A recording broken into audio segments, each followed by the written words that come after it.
Dating expert April Mason recently shared that men should focus on healing from the trauma that was caused by their mothers before searching for a submissive woman. April said it becomes a problem, and instead of them just being that masculine man, what they try to do is be overbearing and try to get women to do things because they don't have a real example. What are your thoughts, and what do you think you should focus on before securing your mate? Armand, what do you think? I definitely do think that you should focus on your traumas because I had to work on some of my traumas that I had from my mother for a while.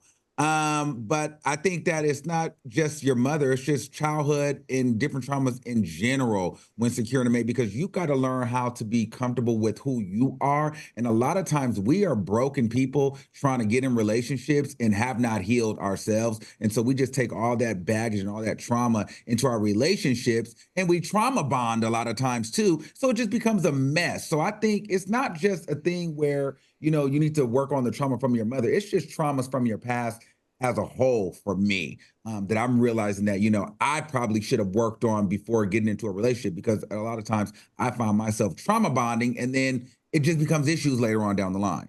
Do you think it's extra significant when it's with your mom? Because I know we touched upon it lately on this. And also, I think when a man has issues with his mom, that's got to be really painful. That's the woman you hear, especially you see other relationships where people are really loved by their mother. I can see that being extra more painful.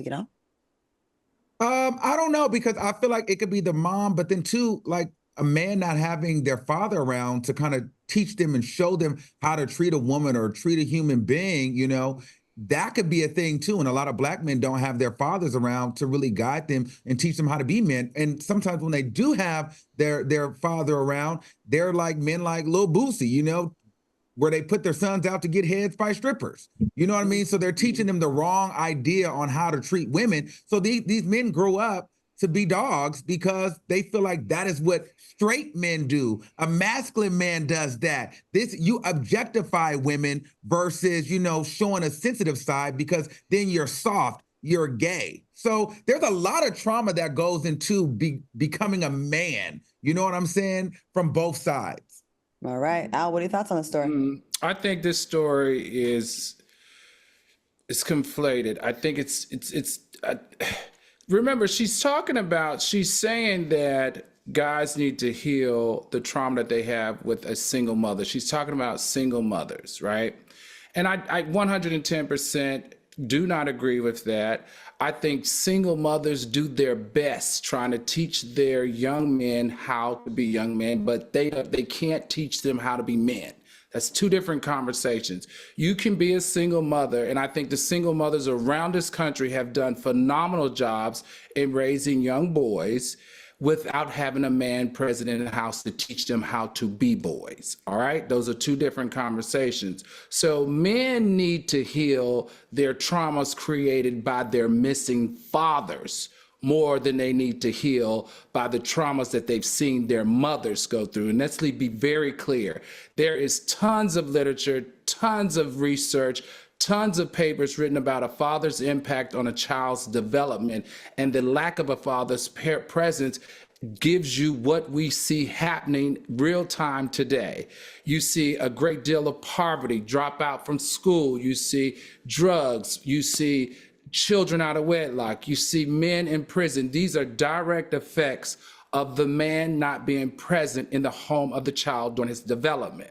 So as a young little boy, even though his mother can teach him many things, she can't teach him how to be a boy better than a father and how he teaches a man how to be a boy, how to follow rules with consequence, right? So I think I understand why she took this position because it would spark conversation, but it couldn't be, in my opinion, any further from the truth. I'm glad you said that. I hate when I hear criticism of single mothers. I know, Armand, you have a different situation. I'm not insensitive to that. I do understand that. But for the majority of women that were left to be single mothers, they didn't leave themselves for the most part, right?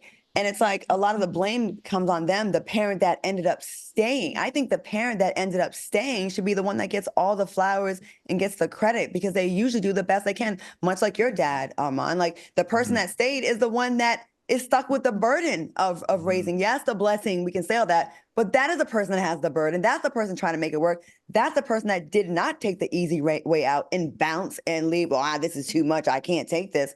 And I hate when I hear these things about single mothers, because I think for the majority, of course, I cannot say absolutely, most people I think want to have a partner to help them raise their kid and don't want to do it by themselves. So yeah, I agree. I think it's too much dissing and piling on a woman that's single, like she chose that life. A lot of times when they sat down and made that baby, it was, I ain't never leaving. I live, girl. We're going to make this. I want this. And then it doesn't end up that way.